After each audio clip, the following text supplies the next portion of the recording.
বাংলাদেশের জাতীয় ছাত্র সংগঠন গণতান্ত্রিক ছাত্র শক্তির পক্ষ থেকে সালাম ও শুভেচ্ছা।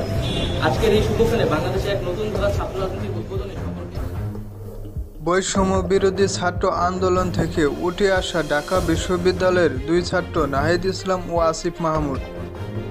ইতিমধ্যে তারা অন্তর্বর্তীকালীন সরকারের গুরুত্বপূর্ণ দায়িত্বে রয়েছেন। এছাড়া এই তরুণদের আলাদা একটি রাজনৈতিক পরিচয় রয়েছে। মাত্র 10 মাস আগে ঢাকা বিশ্ববিদ্যালয় থেকে গড়ে ওঠা গণতান্ত্রিক ছাত্র শক্তির শীর্ষ পর্যায়ের নেতা ছিলেন নাহিদ ও আসিফ। এর আগে ডাকসুর সাবেক ভিপি নুরুল হক নূরের ছাত্র অধিকার পরিষদেও ছিলেন তারা।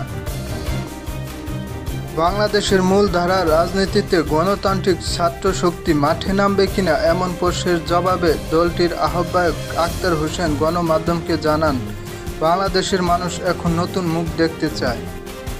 এ দেশের মানুষ চায় তাদের পক্ষে কথা বলার লোক রাষ্ট্র পরিচালনায় আসুক। যেহেতু আমরা দীর্ঘদিন থেকে সাধারণ মানুষের পক্ষে আন্দোলন করেছি, তাই আমাদের নিজেদের দায়িত্ববদ্ধতার জায়গা থেকে আমরা কাজ করতে চাই। সুযোগ থাকলে অবশ্যই আমরা মূলধারার রাজনীতিতে আসব।